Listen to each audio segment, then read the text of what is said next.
So here are some reasons that Kenneth Shumate may be an abuser. There was even a post from one of his former employees who said this man has something against women, like she had quit. It's a young little girl. I felt bad because she was the daughter of one of Kenneth's friend's friend. And I had told that friend that Kenneth has an issue with women, like he needs mental help and he needs to, like, so I was mad at the dude. Like, I called him and I sent him the text, like, see, I told you something's wrong with him.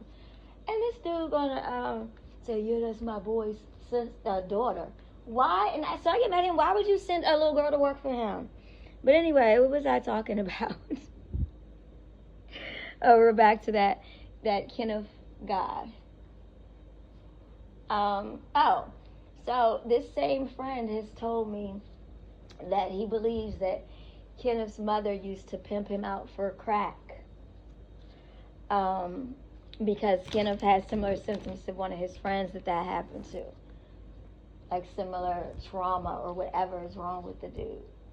So that could be one reason why he was so cruel to me in marriage. He actually hates women.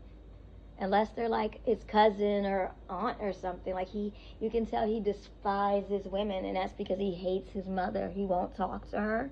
I don't know if things have changed since I left him, but he wouldn't talk to her. So yeah, she was a crackhead. She might still be. And she used to pimp him out. Like that's probably how he got HIV. So he's had it since he was a child. And again, Porter and them are responsible for him even staying in the city of, and by Porter I mean John Porter, is responsible for him even being in the city of Alexandria once his mom was no longer had a boyfriend or a crack supplier that she lived with.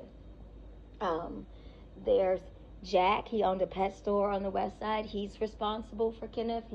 Who's taught him how to seem like he can act white a little bit. Let him fit in and give you some white boy energy. Yeah, I fish, I camp, I do all this stuff.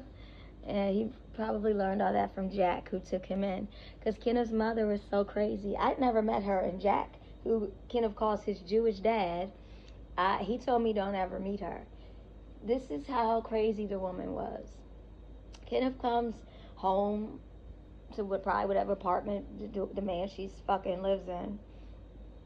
And he's like, Mom, I got a job. And she was like, where? And he said, the pet store. So then she calls the pet store, talks to Jack, and asks Jack why did he tell her there were no jobs available? And he's like, they're not for like adults. And she said to fire Kenneth and give her his job then. So that's his trauma, like part of his trauma, but I don't care. That does not give him the right to treat me horribly, to make me wake up every morning crying. Like I had to get disability accommodations at work because I was so depressed that I might wake up crying for hours because I'm like, what did I do to my life?